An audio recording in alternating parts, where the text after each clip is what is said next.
For those of us climbing to the top of the food chain, there can be no mercy. There is but one rule: hunt or be hunted. I don't need purpose. And people miss out on this, man. The purpose, we're all looking for this golden purpose. Is it this? Is it that? Is it making money? Is it my family? The purpose is you. We forget that. Every day I wake up and I don't want to do something, I'm like, okay, man, do you want to be a today? Do you want to feel like a little? Do you want to walk around all day knowing that you could, but you didn't? You understand that the human condition comes with suffering after suffering after suffering in order to get to success? For me, I made a decision, and my decision was to be the best person I could. And I basically, a lot of mornings I wake up and say, F your feelings. And that doesn't mean like, you know, don't take it literally, F feelings. But sometimes you have to go beyond what you're feeling. And my knees were, but guess what? I wanted to run. Those times when you get up early and you work hard, those times when you stay up late and you work hard, those times when you don't feel like working, you're too tired, you don't want to push yourself, but you do it anyway. That is actually the dream. That's the dream. It's not the destination, it's the journey. And if you guys can understand that, then what you'll see happen is that you won't accomplish your dreams. Your dreams won't come true. Something greater will. To cultivate discipline, you have to be disciplined. Yeah. To cultivate grit, you have to be gritty. To cultivate perseverance, guess what? You got to persevere. And so all these things that we admire in other people that they have are very easy for us to gain, not easy, simple for us to gain if we understand that the way to get the thing is to do the thing.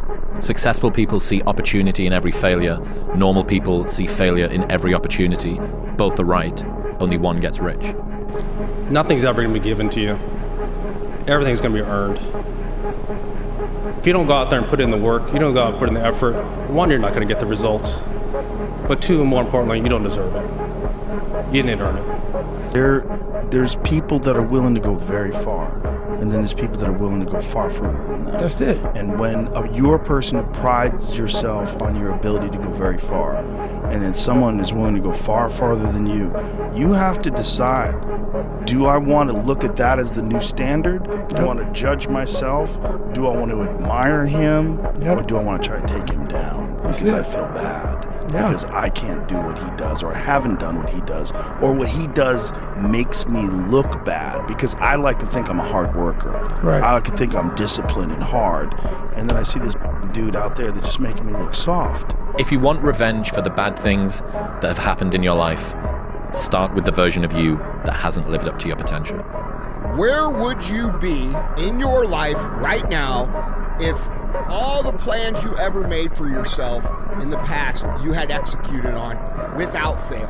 No matter where you are, no matter how old you are, stop and think right now. If I had executed on the plans I made in the past 100% with 100% effectiveness, where would I be currently? And think about that, because most people would be in a completely different place, living a completely different life. And the reason they aren't in that completely different place, living that complete different life, is because they don't have the ability to adhere to a plan. That is where it's at. It's not that people don't know what to do, it's that they can't do it when they don't feel motivated. Because I'm going to do my own hustling. I'm a go-getter. I'm a winner, and I'm going to always find a way to come out on top, no matter what position you put me in. I learned more about life, about the mind, on these masks than I have in all the years of school. And I think two of the biggest things I took away is the humbling reality that I'm not special. And if you want to be good at anything, you have to work really hard. And if you want to be the best in the world at something like I do, I want to build robots better than anybody else in the world. Or whether that's knitting or yodeling, anything, you have to work. But you have to work harder than anyone else in the world. Everything that you're worried about is going to be gone like that. The people that are criticizing you, they're going to be gone, you're going to be gone. All this hand-wringing worry and concern over how are people viewing me, and someone said something bad about me and you get so upset about it, is wasted time and energy. Marcus Aurelius says your only focus should be on getting better at what you're doing. Focus on what you're doing, get better at what you're doing. Everything else is a complete waste of time. Be the now of what you want to be later. It starts right now. And if you're not doing the now, don't ever expect it later to be the person you want to look in the mirror. Everyone's like, oh, later in life, I want to do this. Later in life, I want to do that. Later in life is turning around, looking in the mirror right now. That's the later in life. And unless that turnaround is something in progression, later in life ain't gonna be anything different.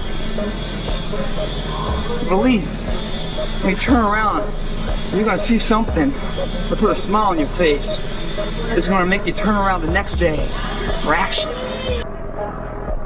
When you change, everything will change for you. When you get better, everything will get better for you.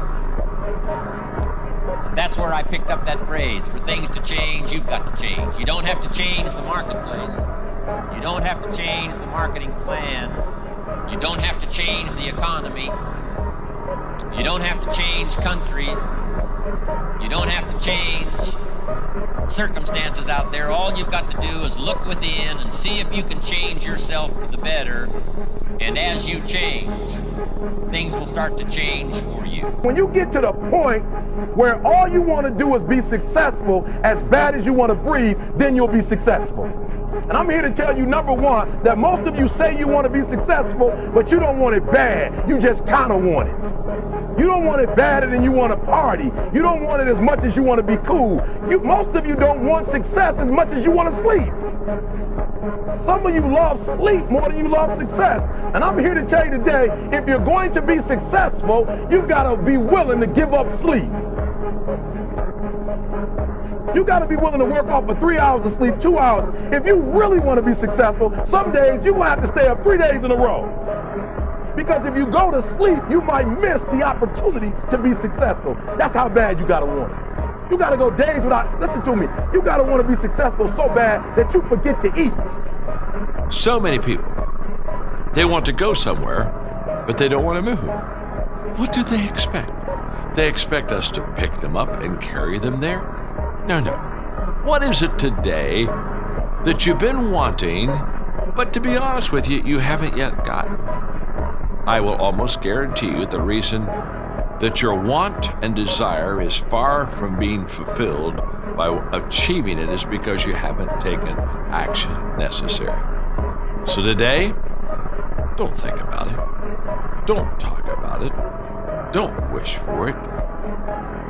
Go for it. Dive, move, start, act. Trust me, it's the only way to get there. What I love about this, guys, it's in the middle of the set. It's like the journey of your life. Like you're born, you lift the weight up. It feels light at first. And as you keep going, it gets harder and harder and harder. So what happens is your physical strength has left the building. The only thing left to override the differential of continuing the journey or stopping the journey is the mental strength. And you start to develop that. And mentally, you have a number in your head you're going for, even though your body's physically hit failure. You keep pushing past mentally. 3 more. And when you finish it, you're like, God damn, man. I'm so glad I believed in myself. I'm so glad I didn't sell myself short, because at the end of the day, if you don't believe in yourself, who can you ever expect to? You guys must be the now of what you want to be later. No one does when they begin. Ideas don't come out fully formed. They only become clear as you work on them. You just have to get started. If I had to know everything about connecting people before I got started, I never would have built Facebook. Movies and pop culture just get this all wrong. The idea of a single eureka moment is a dangerous lie. It makes us feel inadequate, because we feel like we haven't had ours yet. And it prevents people with seeds of good ideas from ever getting started in the first place. What do you do on the days when you're just not feeling it? Those days when I'm tired or worn out or just basically sick of the grind. What do I do on those days? I go anyways.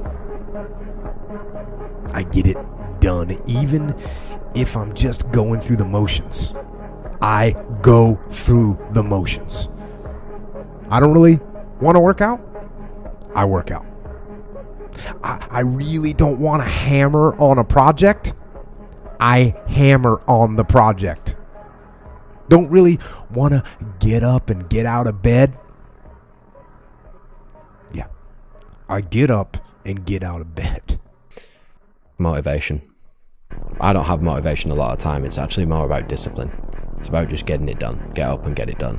Like with anything, with work, with working out, with creating a product, with building a brand, with relationships, whatever. It's discipline over motivation. Motivation's a small thing that can last 2 minutes or an hour. Motivation can come from listening to a song on your iPod. If you've got discipline, you're willing to do it every single day of your life. And knowing that it's going to take so long to do it, you just get up and do it.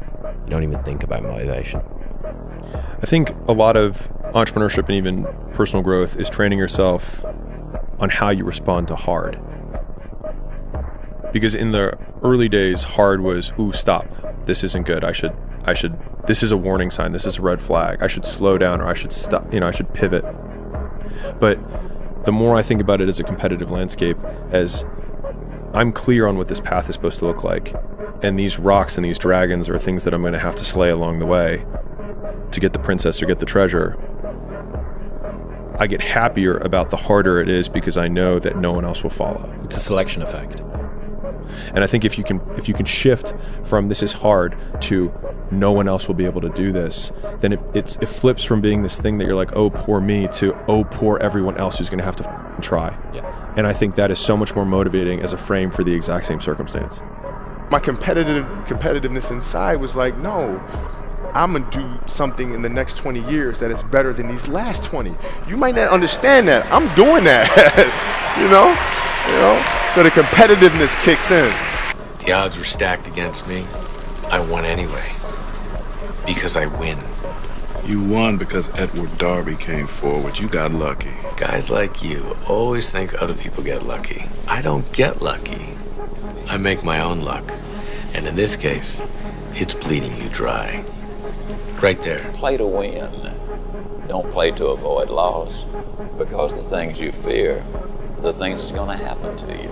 Set that target on something positive. Work for it. Expect it. Bobby Knight at Indiana University says the will to win is nothing without the will to prepare to win. See, everybody wants to win, but are you willing to prepare to win? One of the major points I often make is what you do off the job determines how far you go on the job. If you pan it down here, you see it's about 3 o'clock in the morning and there's not a car or a person in sight. If you pan over here, it's the same thing. Not a car or a person in sight. People want to know where I find my strength at, where I get my strength. I get it from a lot of places, but right now, this morning, I'm getting it from, there's not a mug that's up. There's not a car, there's not a person. Everybody's in their bed, sleep, dreading that it's a Monday, hate it's a Monday, and I'm loving it.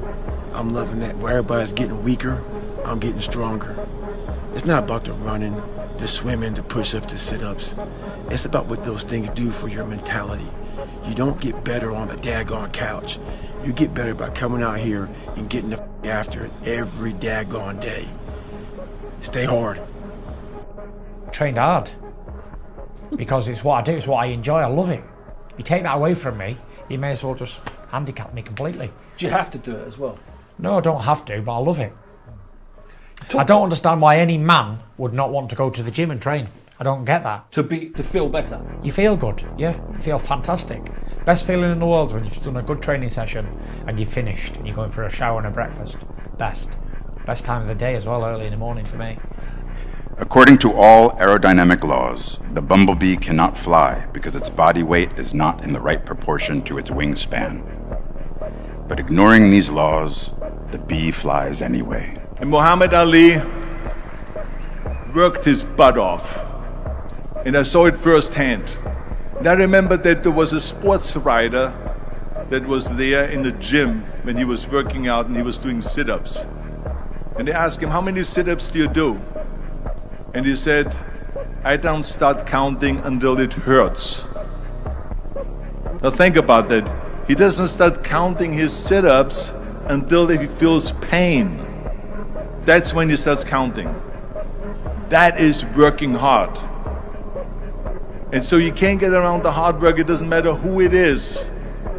As a matter of fact, I believe what Ted Turner said, work like hell and advertise. Every successful person that I have ever encountered has gone through not a month or a year, but many years of doing work without reward, where they have to do things that other people find boring, and they have to sacrifice things that everyone finds interesting, that most people want to do during that entire season of their life. And they basically sacrifice a season of other things that they would prefer to do stuff that they would not prefer to do because of the one thing they want most.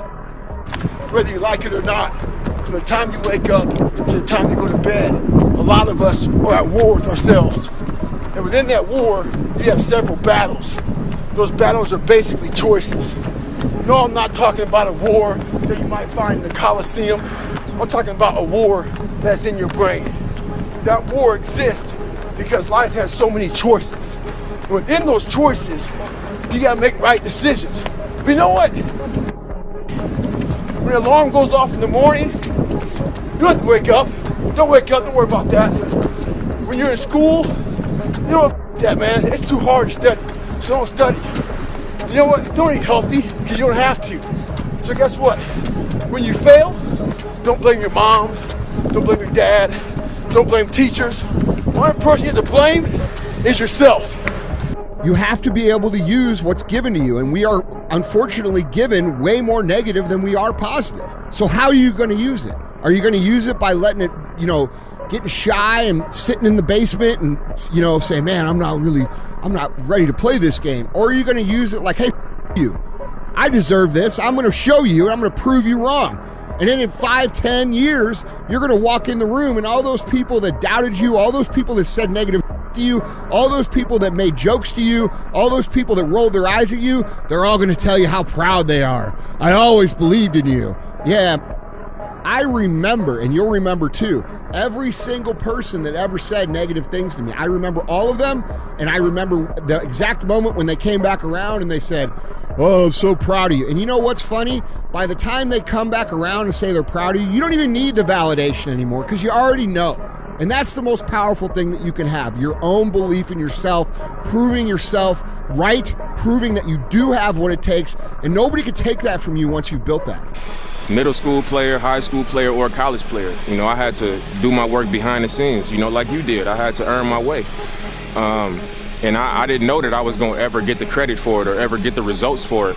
So I know what it's like to be unknown and to, not have the lights on you and to want to be seen and want a scholarship to a big school and things like that. I was behind the scenes doing the work. So I don't forget those steps that it took for me to get here. So, even though I got a family and I got all these commercials and, these endorsements, I don't forget the thing that makes all of those things possible, which is the work, the discipline, the humility, the compassion, all of those things that I know I bring as a person. I know that's a part of why I've been able to get a lot of the things that I've gotten. So if I get away from doing what got me here, I'm doing my family and everybody else around me a disservice. So I make sure that I stay true to that first. And the more that I do that, things just keep coming. We're not on this stage just because of talent or ability. We're up here because of 4 a.m. We're up here because of 2-a-days or 5-a-days. We're up here because we had a dream and let nothing stand in our way. If anything tried to bring us down, we used it to make us stronger. We were never satisfied, never finished, will never be retired. My high school English teacher, Mr. Fisk, I actually paid attention one time in class, and he said, he had this beautiful quote, and it read, rest at the end, not in the middle. And I took that to heart. I believe there's time for resting at the end, but for me, that time is not now. Almost all like truly exceptional and mentally strong people have been through hell. It's very few that put themselves through hell when life is great. It's just not usually the case. You find no answers in the light. None. It's too happy, it's too nice. And we don't need to be taught how to live in happiness. That just comes naturally to us. Happy moments, but the dark times, man, you can't get there unless you put yourself there. Life will take you there.